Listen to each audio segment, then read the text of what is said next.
Um, Accuracy, efficiency, engagement. Working with the Parcel Fabric by Lisa Schaefer from Pro-West. Lisa Schaefer has been working with parcel data and land records at Pro-West Associates for over 21 years, but was raised by an appraiser and assessor. So really it's been a lifelong commitment to land records. She has worked with various data formats from AutoCAD to geodatabases to, or virtually probably for most of this last year. Lisa is a football, hockey, baseball mom to a teenage boy with a driving permit. Oh boy. Take it away, Lisa.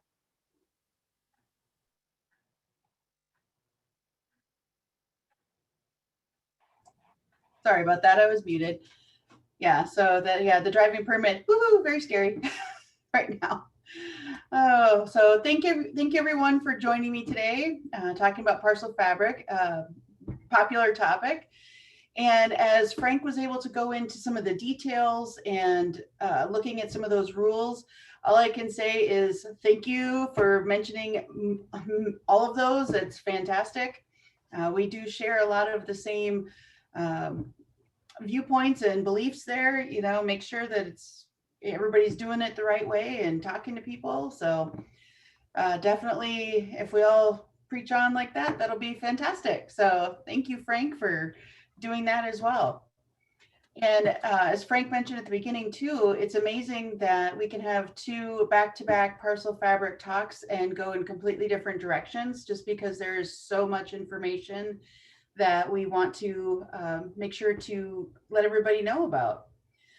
So what I want to do here today is talk a little bit more high level, just as far as getting that engagement, whether it's with other departments in your local government, or if we need to speak to the editors directly about the accuracy and efficiencies.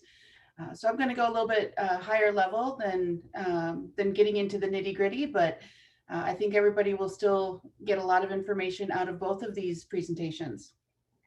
So a little bit about who Pro-West is. I think, oh, there we go. I think most folks have probably heard of us in one way, shape, or form. So we have been in parcel data, just as far as the company goes, for over 30 years. I've been there for 21 plus now, going on that. The gray hair shows that, right? We are in Minnesota and a gold partner and have several specialties listed. As Kim mentioned, myself, I am hockey, football, baseball mom, geologist by degree. And am not a surveyor by degree or anything. I was raised, as she mentioned, by an assessor and appraiser. So my father was that for many, many years. So reading legal descriptions and things like that has been in my household since I was very, very little. So probably why I went from being a geologist to going into parcel data. I love it. Okay, so I want to talk three main points I really wanted to hit on today as the title of the presentation: accuracy, efficiency, and engagement. So what I want to do is really talk about Parcel Fabric as a land management system, tracking that life cycle of the recorded document. So we're able to take and follow that, and using, as Frank was showing us, the record polygons, you're really able to follow the entire life cycle of that instrument by showing what was affected. So what tasks that pointed us to, if it was a split, if it's a merge or a combine of parcels. So whatever that particular document, whatever it drove us to do, that being the record driven portion of being in the Parcel Fabric, we are able to follow that whole life cycle from what it's creating and what it's retiring, or what retired it. Additionally, talking about some efficiency, being able to talk about being able to use all of the tools that are available in Pro. We're not trying to do workarounds that we used to try to have to do in ArcMap Parcel Fabric. There's a lot more quality control tools that are built in. As we were looking at the topology rules, attribute/parcel rules are available.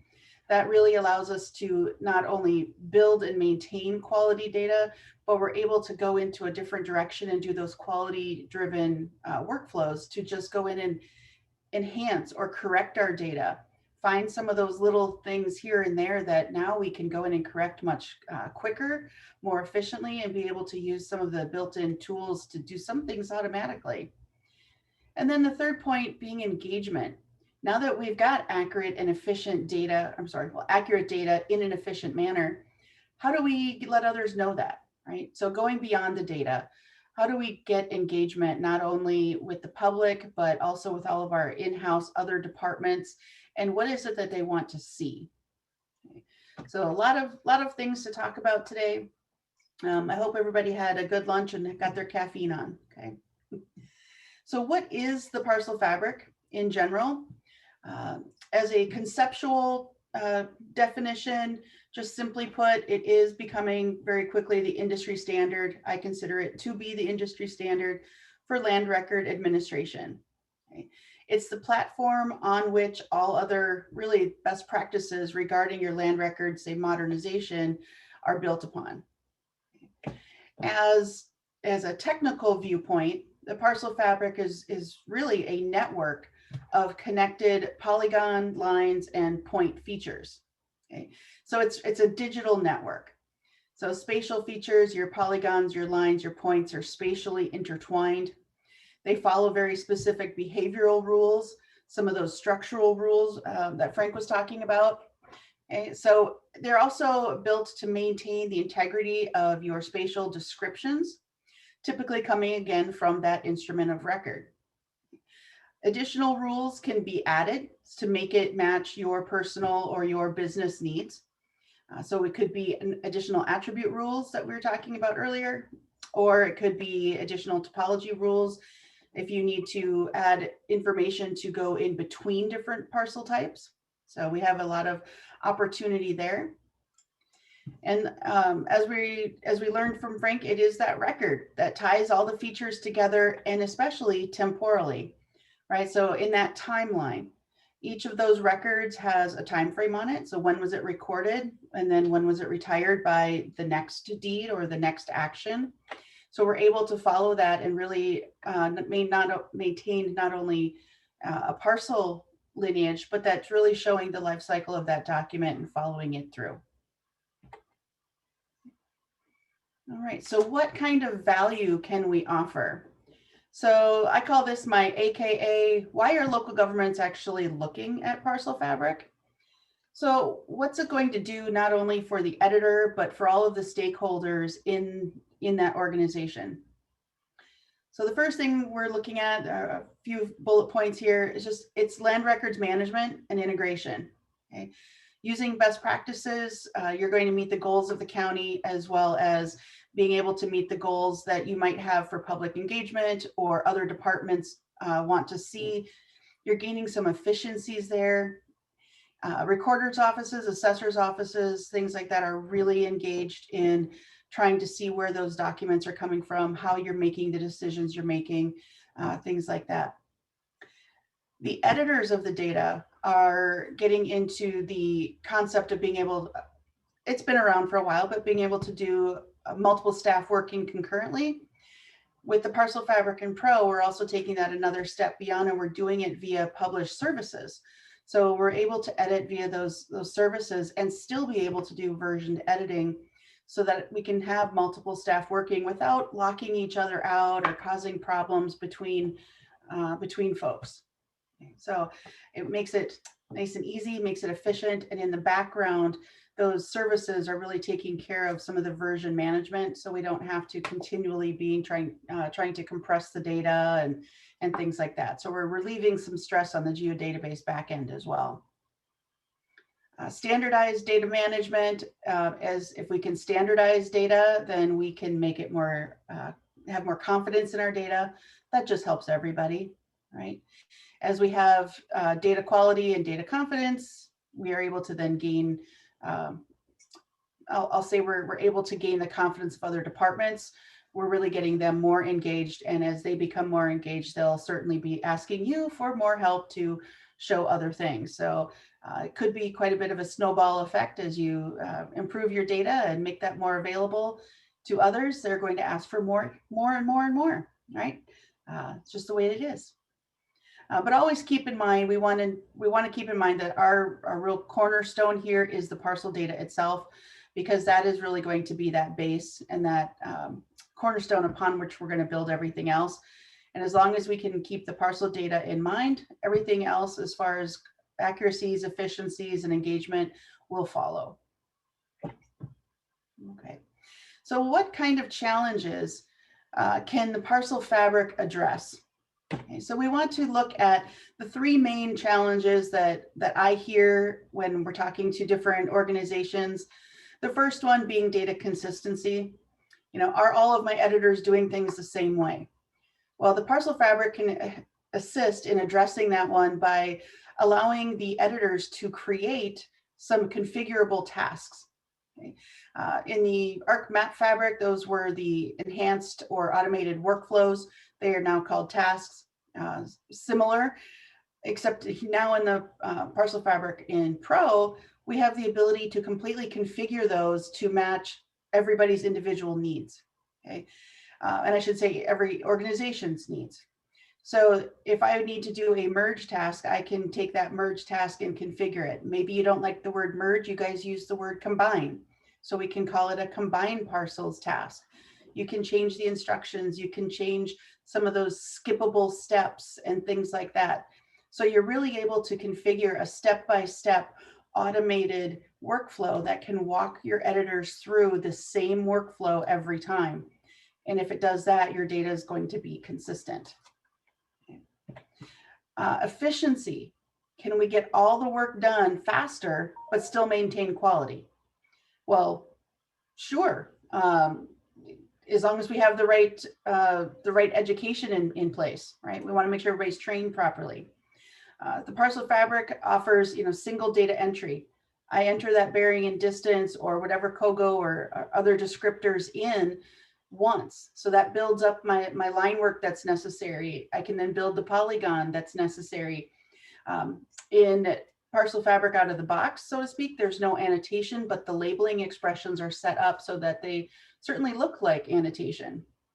Okay, so all of that is single entry, and then we have those built-in topology rules, which are really those structural rules to make sure that the behavior of the fabric is what we're expecting Fabric to do.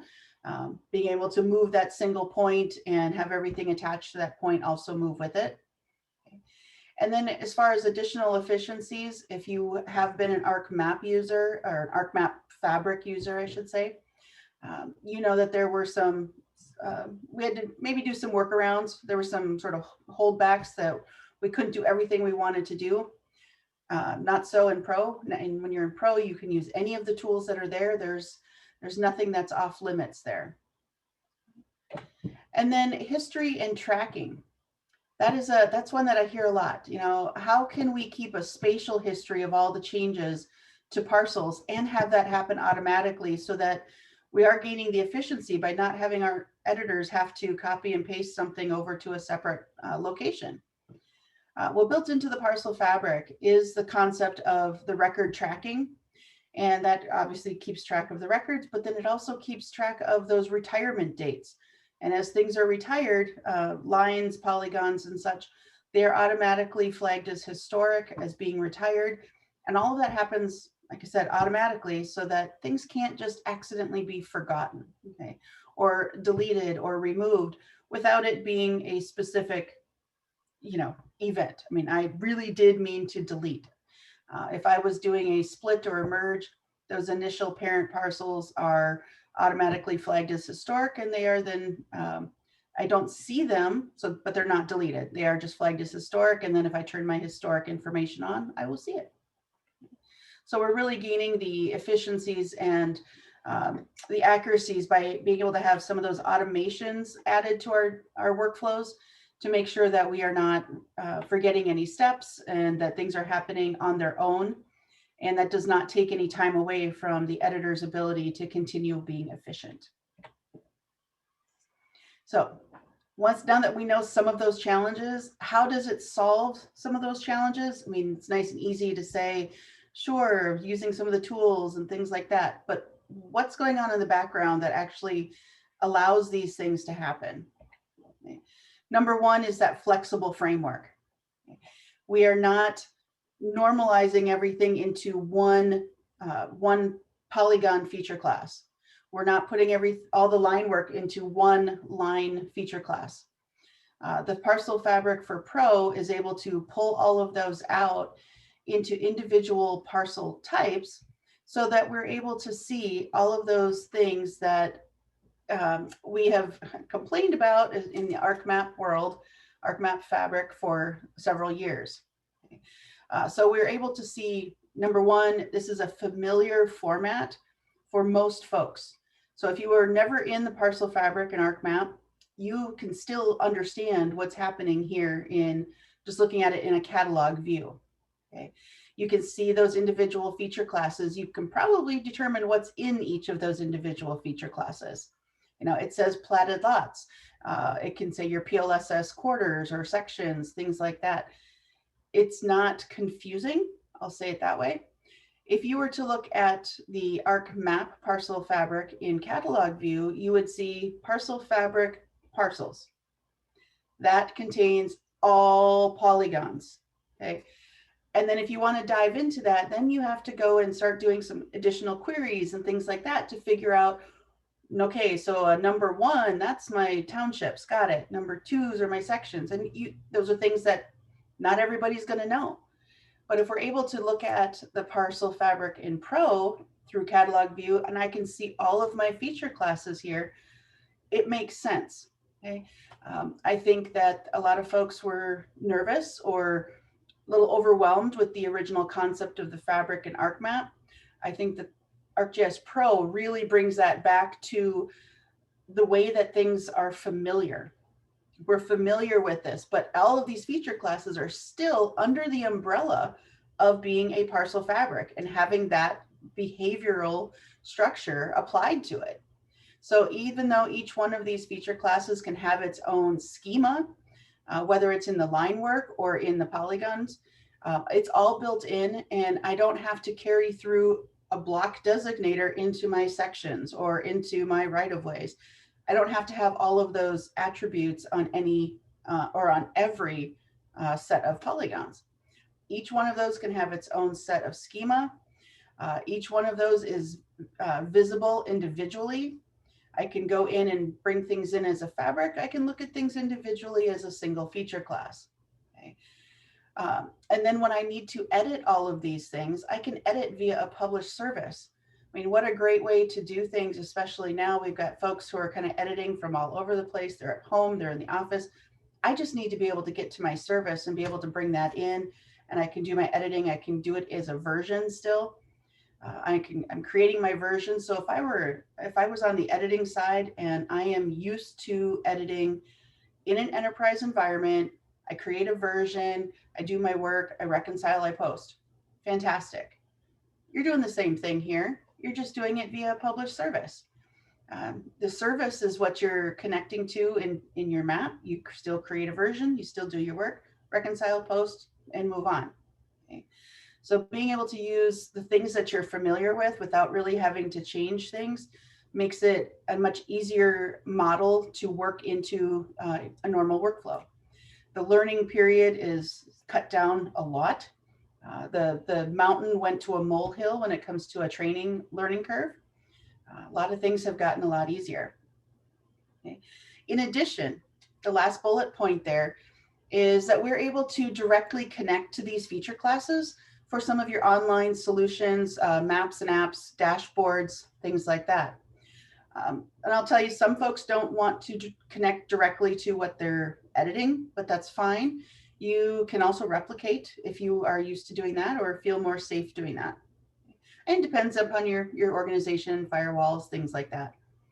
But just be advised, or just remember, I'll say that you're editing via a service. That service then would connect back to the actual enterprise environment. And if your maps and apps are also connecting services, right, they're just pulling a service off of the same data.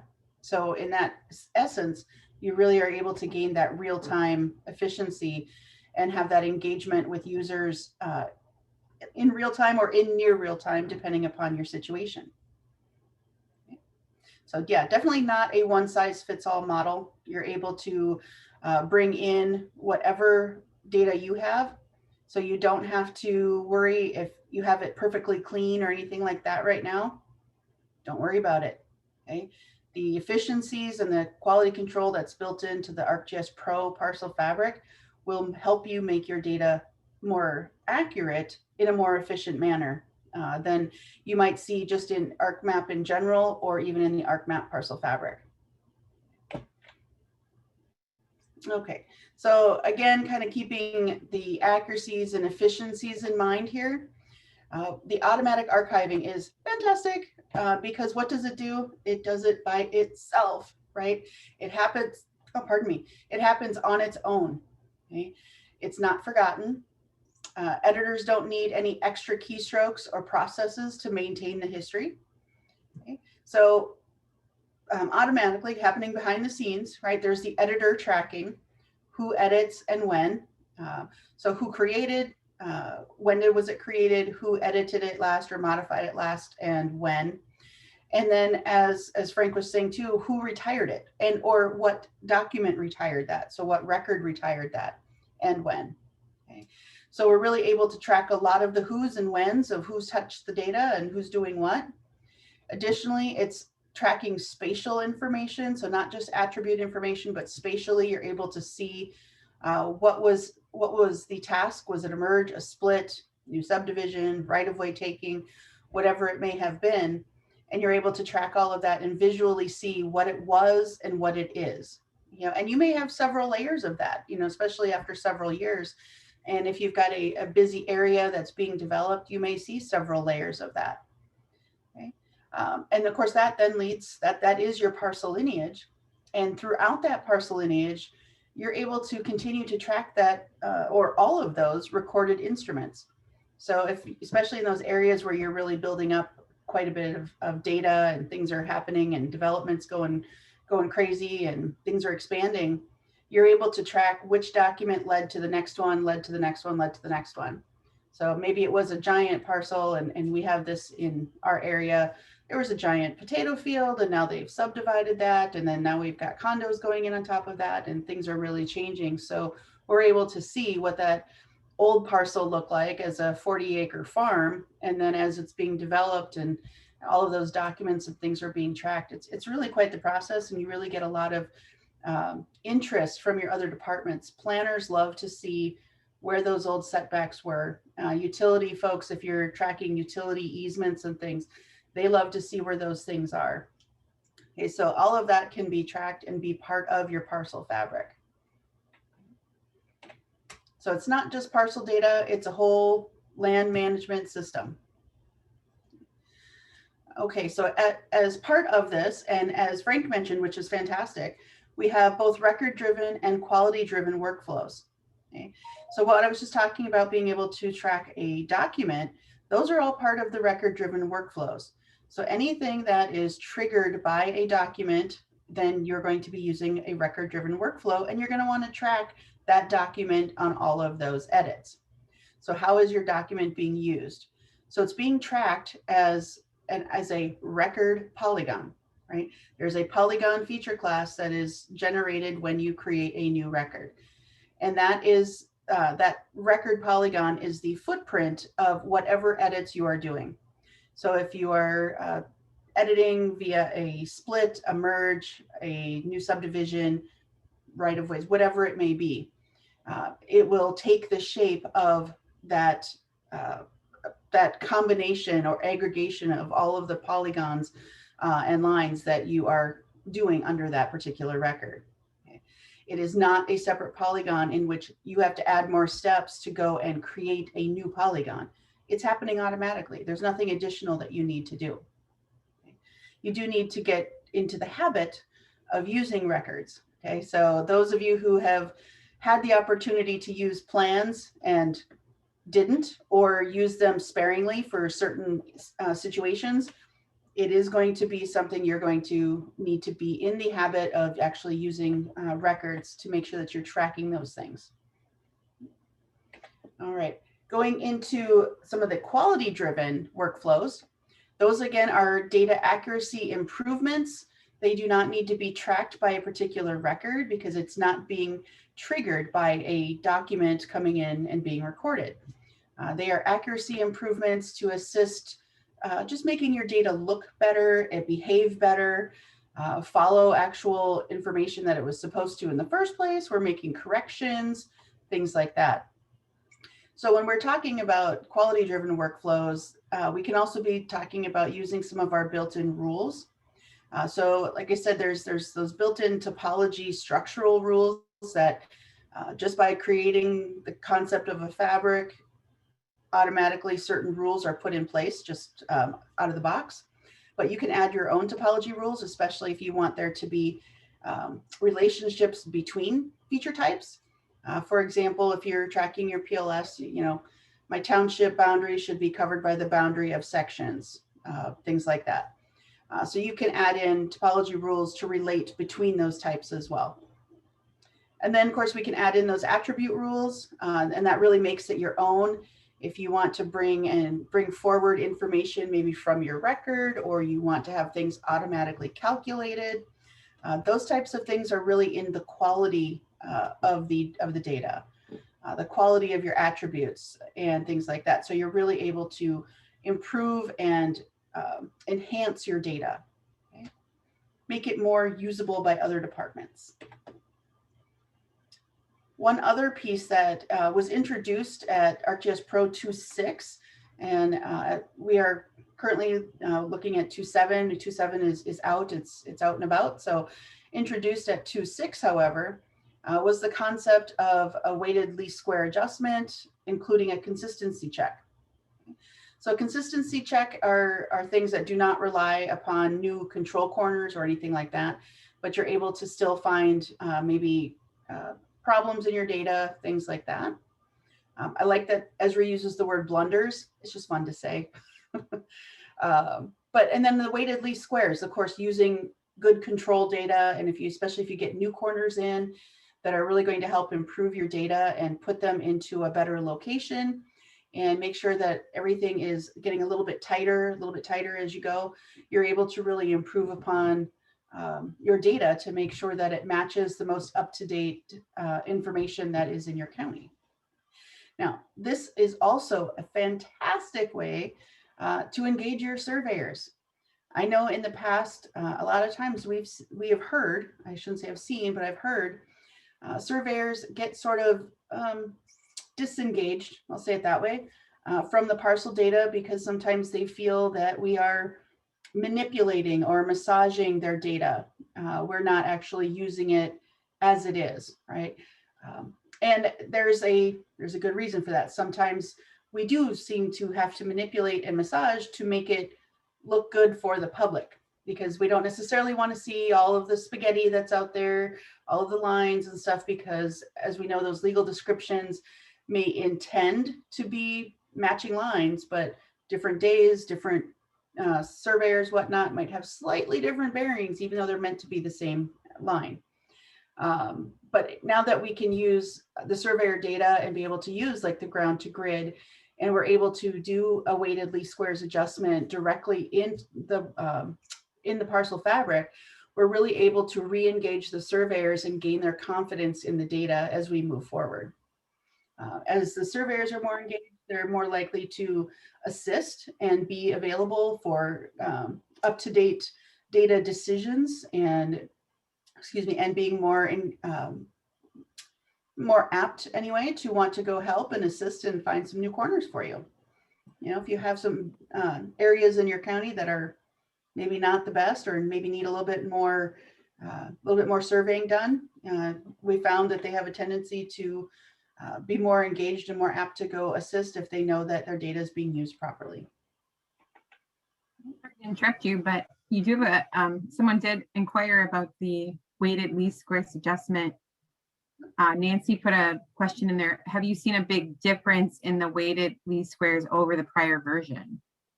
Oh, My goodness, yes. Yes, I have. Um, the concept of the weighted least squares in Pro, in my opinion, is vastly improved.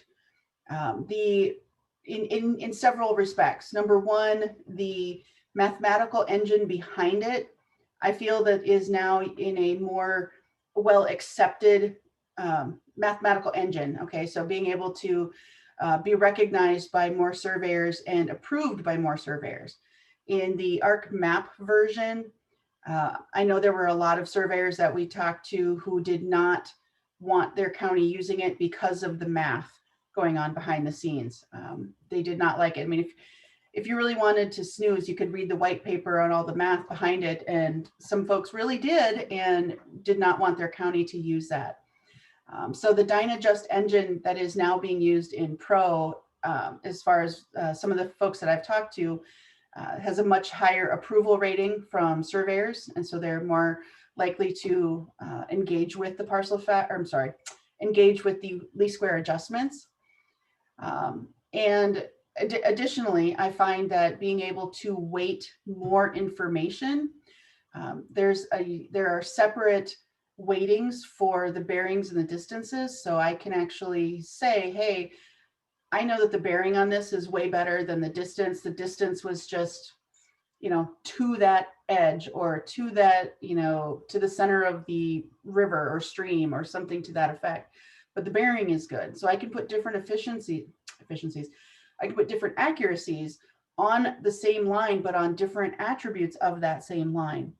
So I find that being able to do that, I'm able to really narrow down and make sure that my weighted adjustment follows the way that I really want it to be. Now, I haven't found a lot of folks who are dying to get into that in Pro.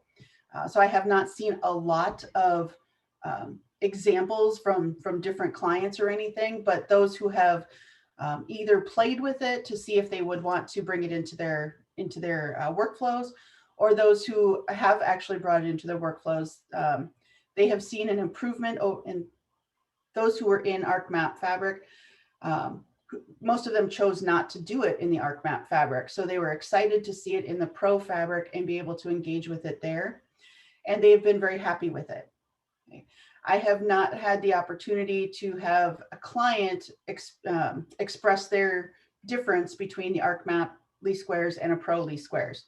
I haven't had anybody who actually used it in the previous and in the now and express an opinion, but those who have expressed opinion have always not done the ArcMap and have only done the Pro.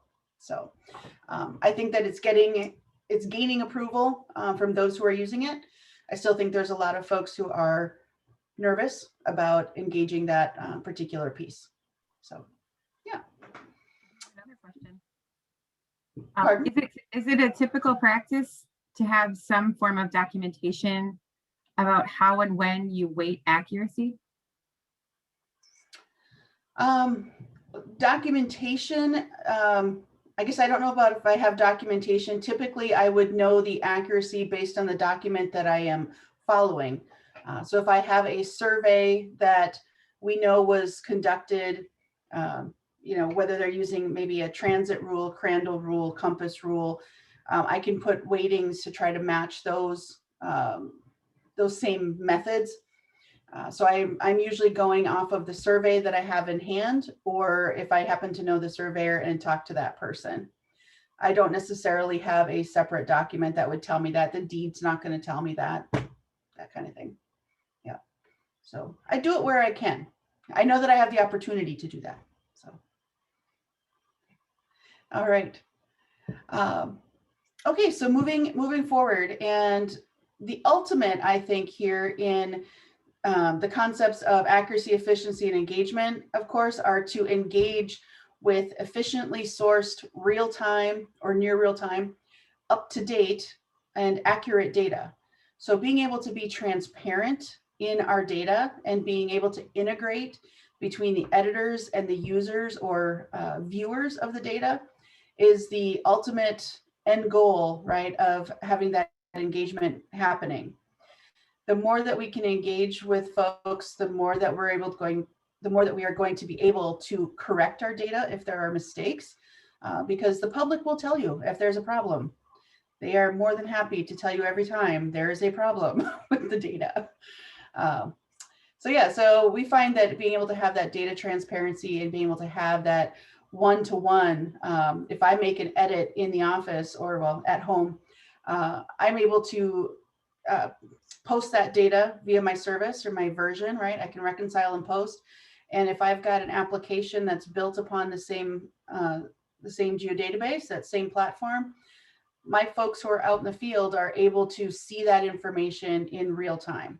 Okay, they're able to engage with that. They can actually give me a call and say, hey, I don't think that's quite right. Why don't you try da, da, da, da, da. Fantastic. 5 minutes later, and via just a phone call, I'm able to update things while they're in the field. Okay. So being able to have that one common platform and have that integration between the editor and the end user, to me is just huge, because they're able to see accurate data. It's efficient going back and forth, and they're totally engaged in what I'm doing. They're not out in the field going, God, boy, she really doesn't know what she's doing. You're getting that immediate engagement with folks to say, yeah, that's what we want it to be like. That's how it's supposed to be. You're getting that immediate feedback. And who doesn't like instant gratification? I mean, come on.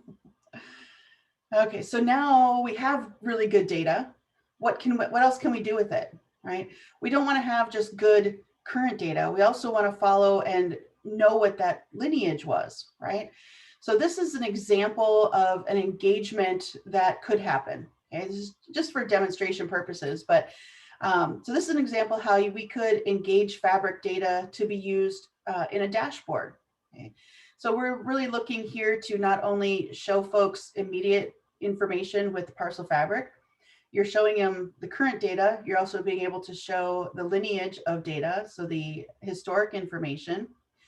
We're able to include information into the parcels here.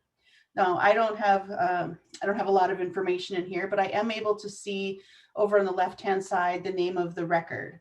So whether it was the name of the document or it was a combination of two particular parcels, things like that. So I'm able to see that information. If this were live ability, I could click on parcels and be able to see whatever information has been joined. So if I have CAMA data, other tax information data joined to all of that information, I would be able to see that as well. Okay. So engagement and really being able to think about things like transaction dashboards. As a county, this particular style of a dashboard, I would think would be very useful. I think that it would be useful to be able to go back and just be able to see different time ranges, how many transactions happened. Oh, look, I can see that in that particular month and end of the year where higher transactions were happening, so I can kind of track that. Where are my low periods? Oh, nothing really happened that month. Maybe I could plan something else. Oh, wait, that was probably elections. Didn't have much going on for parcel data. Okay. But yeah, you can really kind of see your year and be able to make additional plans if you need extra folks on things or where you can spare people. So these types of dashboards and things, being able to view data in real time and see those trends, you're able to plan, right? You're able to know more about your needs in your organization. Always a way to engage other departments and be able to see what's happening. Oh, yep, sorry, I forgot my arrows there. Okay, so as far as the Parcel Fabric goes, just a quick summary of some of those capabilities. Being able to produce record-driven and quality-driven workflows. We're able to keep in mind all of the efficiencies, the accuracies, and the engagement possibilities by keeping all of our record-driven and quality-driven workflows in order, right? Record-driven, making sure that we're tracking that actual document. Quality-driven does not need that. It's really making our data just more accurate. The historic parcel data, that's automatically happening. Being able to use that in, say, an engagement type of dashboard really highlights all of the pieces that the Parcel Fabric can bring to us. Being able to have that quality evaluation built into the software so that I can do my topology items, I can do attribute reviews, all of that is built in. I don't have to have a separate extension for that. And then for other departments and stuff, really being able to have not only a physical depiction to see that spatial parcel, but have that tied back to the legal document. I'm able to have both the legal document and the physical depiction. So from there, just a few available resources if you want to get to know more about the Parcel Fabric, just some general knowledge. There are Esri Parcel Fabric meetups. There's the GeoNet site. Of course, there's training. Esri has training plans. Many of the business partners, Frank included, and of course us, Pro-West, we all have our own customized trainings available. So there's always more ways to get to know more about the Parcel Fabric, especially in Pro. You're not really going to find a lot more information or new information about the ArcMap version, but you don't want to go to that anyway. Okay, so a lot of information available if you so choose to go find it. So how do we get there? We want to make sure that we're able to get there from wherever you are. So there's a couple ways. One, we can upgrade. So if you're currently in an ArcMap Fabric, we can upgrade your data into the ArcGIS Pro Parcel Fabric. And then of course we can migrate directly to the Pro Parcel Fabric if you're not currently in a fabric. And then if you have nothing or you're not confident in any of your data, you can develop data directly in the Parcel Fabric in ArcGIS Pro. So you can start from scratch and start from those source documents and really work your data up in that environment. And that's a fantastic way to make sure that you're engaging every record and following every document. Okay, so what do you need to consider to make that jump? We need first to consider your deployment option. Are you going to be enterprise or are you going to go to a single user type of deployment? Most folks need to use an enterprise. They have multiple editors. They need to have that enterprise set up to be able to use the infrastructure for versioned editing and being able to have the published services. So there's a few items when you're going to the enterprise, making sure that we have things in sync. So we want to make sure that our Parcel Fabric, there are 4 versions of that available currently, and those tend to go with the ArcGIS Pro release. And that syncs up with certain enterprise releases. And I'll say most folks who are making the jump at this point are looking at Pro 2.6 with the Enterprise 10.8.1. And typically it's the enterprise release which really drives which ArcGIS Pro release, and then of course which Fabric version you're migrating into. So 2.7 is out, but a lot of folks have not upgraded their enterprise to 10.9, anything like that. So most folks are really using 10.8.1 with Pro 2.6X, so 2.6.3, which then leads to the Parcel Fabric version 3.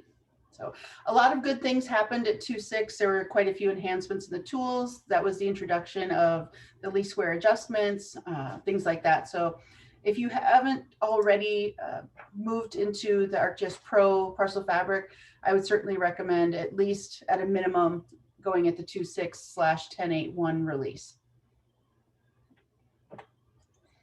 Okay, so if you're going to do an upgrade and that means you're currently in an ArcMap Fabric, what do you need to do? And thank you to Frank for saying it's not just run that little tool. Don't just run that script, okay? We need to think, right? You got to think. Pre-process, plan.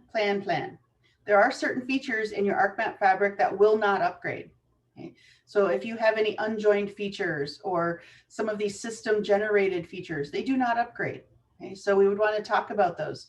How are you going to handle certain things that were, I'll say, special or unique to your organization, right? We want to make sure there's a plan. You know what you've got, where it's going to go. And now we can actually start talking about those individual schemas. You don't have to have those 50 to 60 fields for every single one of your parcel types, right? Tax parcel, maybe you only need a parcel number. I don't need to know block number, lot number, subdivision, blah, blah, blah, blah, blah, blah. Okay? I don't need all that information. I need a parcel number. We can start talking individual schemas and getting rid of all the extra stuff you don't need. Okay?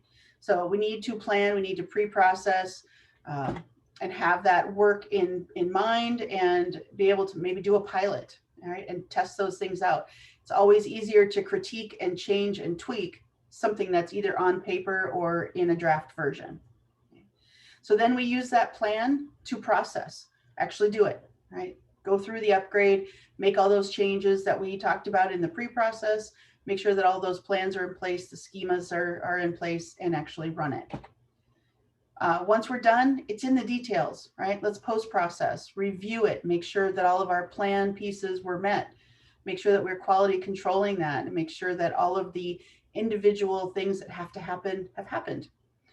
There are some post-processing geoprocessing tools that should be run just to make sure things are clean. We want to make sure that the data has a clean slate to start from, right? We don't want to migrate in or upgrade any potential errors or potential issues into our new set of data. All right. Some things you can expect to find in your upgrade. Just looking at things, let's say from a catalog perspective, we're certainly going to notice that there's a different structure to it. The storage is different. Okay. From a table of contents perspective, we are definitely going to see some slight differences. Some things that are similar. We know that in the ArcMap world, everything was driven by definition queries to be able to sort those out and see them and symbolize them differently. In Pro, things are still with definition queries. They are grouped together by their type. So all of the platted information, so simultaneous conveyances will be together, all of your tax parcel information together. But each individual type will have its own set of history, which is fantastic. So whether we're seeing the history or the current data, that's all just being driven by definition queries. All right, so from a historic situation, which I was just mentioning, we do see that in the ArcMap fabric, all history was sort of located in one group, simply again by a definition query. And in Pro, history is by parcel type or by, I'll say by polygon type, right? But when it comes to the data itself, I really shouldn't see any difference. I mean, my parcels didn't change. They're not changing spatially. Okay? The only thing that you might find different is if you had annotation versus if you're using the labeling. Okay? Might just see some slight differences there if you specifically placed annotation versus the labeling, which may just be centered.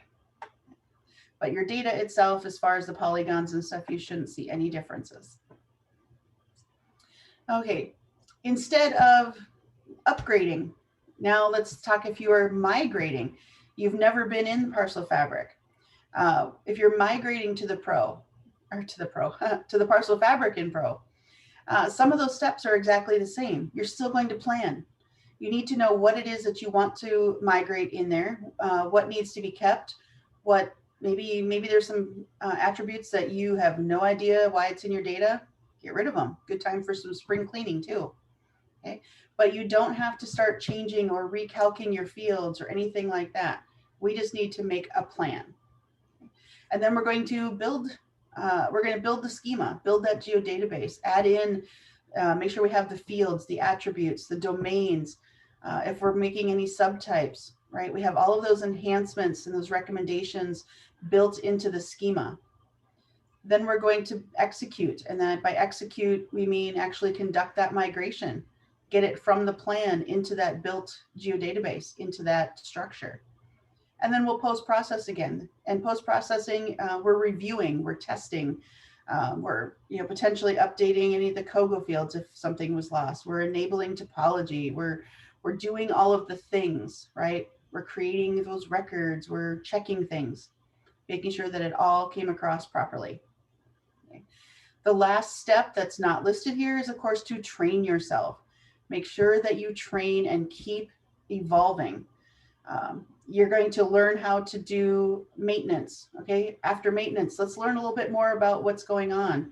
Then let's think about other solutions and ways that we could be more efficient, or we could provide more information to our other departments.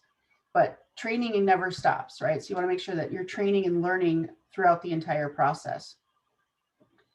Now, where can we migrate from? Pretty much anything, right?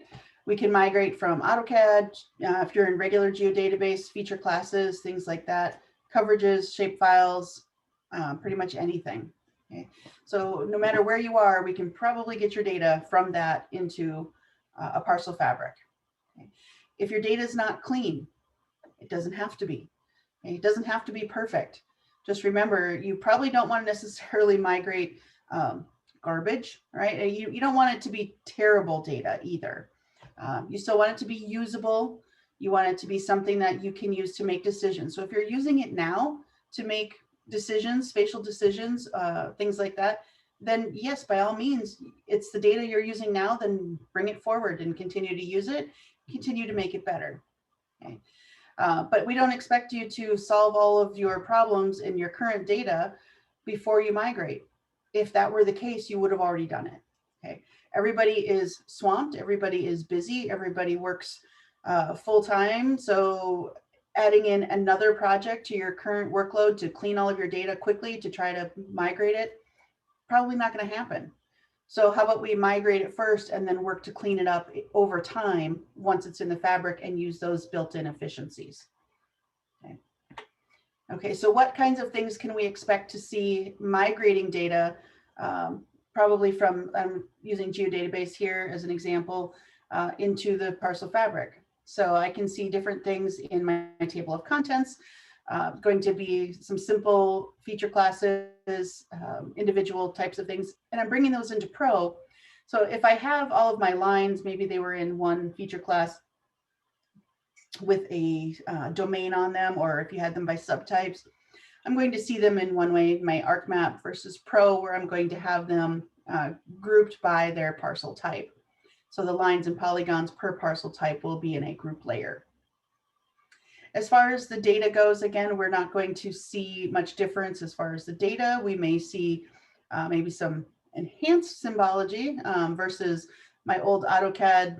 I was very much bright colors, right? Purple, orange, green. Esri does a much better job with symbology than I do. So we might see some better views that way. Okay, so coming to the end here, let's tie it all together here. And so what we want to do is really make sure that folks are working with a strategy.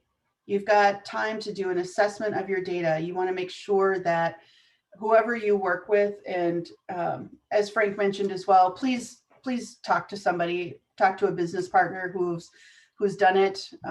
You know, everybody's done it. I think I can't remember how many exactly Frank said, but several dozen times, right? You want to make sure you talk to somebody who can work on a strategy with you, assess your current data, and come up with what's going to be the most efficient way to make it happen to meet the goals that you're trying to meet. And then make sure that your enterprise, especially if you're going enterprise, meets those infrastructure minimums, you know, that you are at certain levels of enterprise and you've got the software at certain levels and all of the fun stuff that goes with that. Federated portals and all that fun stuff that I don't have the ability to speak to. But then let's execute. We have that plan. We have the infrastructure set up. Let's do either your upgrade, your migration, or work on development, or a hybrid of those things. Maybe you want to migrate what you have, but then redevelop certain areas. Fantastic. Let's work on a plan. And let's make sure that everybody gets trained. There's Esri training. They've got learning plans out there. Like I said, we've got business partner training. You know, we've got custom training that goes beyond the Esri training. Okay. And then let's get you supported, right? This isn't a one-off type of situation. It's not one and done.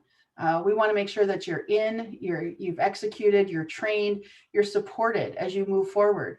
Because being in the Parcel Fabric, again, is just going to snowball. You're going to have tons of ideas as you learn more and more and get more comfortable in the Pro environment. So let's get you supported and continue to build out from there, those solutions, those engagement pieces, dashboards, things like that. So with that, I'm going to just put up a giant thank you to everybody for being here in our fun times and joining the WLIA here today and watching a presentation. I appreciate everybody being here. And I wonder, are there any more questions, Kim? Not since we were talking about least squares adjustment, but I feel like there's probably something out there. We have 62 people. Okay. Somebody's got to have something. Don't be shy.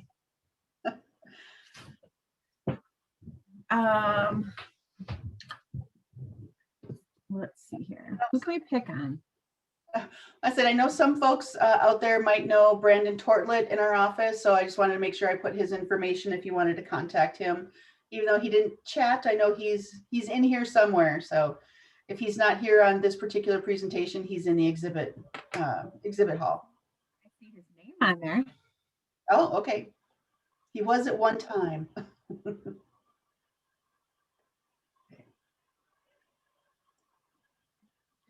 Yeah, so definitely. Maybe my screen's not updated. So.